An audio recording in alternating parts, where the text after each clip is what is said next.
Искрено, кога веќе дојдовме тука, дојдовме да изиграме максимално овие 4 утакмици, затоа што кога доаѓаш за репрезентацијата ништо не е тешко. Искрено ова е катастрофа што се дешава за 10 дена да играш 4 утакмици, но тоа не може да навлагуваме ние.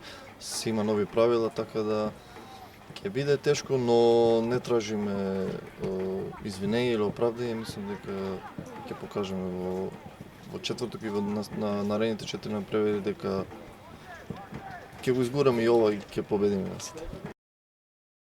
Да го чекаме и Трајковски да дојде утре и ќе бидеме сите комплетно заедно.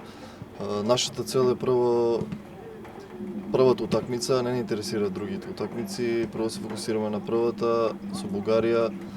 Сите знаеме и не бегаме од тоа дека сме фаворити во групата и дека треба да бидеме прво место за да можеме да имаме шанса да играме пак на едно големо надпреварување. Мислам дека тоа што се случи со Италија и со Португалија покажавме дека многу можеме, но тоа треба да го ставиме за себе и треба да се фокусираме на нови предизвици и да бидеме сега уште поконцентрирани за да покажеме дека ништо не е случајно во фудбалот. Дечките се многу квалитетни, како луѓе, како фудбалери, како карактери се многу добри.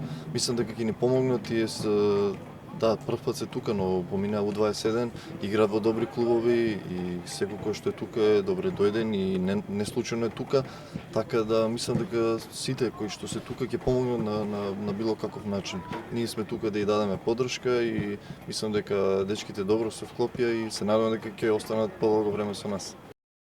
Ако играме ние како што знаеме, како што игравме до сега, мислам дека не треба да се фокусираме на Бугарија, треба да се фокусираме на нас, затоа што ако играме како што знаеме и умееме, мислам дека ќе ги добиеме. И тоа ни е целта, а после ќе размислуваме за Гибралтар, за Грузија и пак за Гибралтар.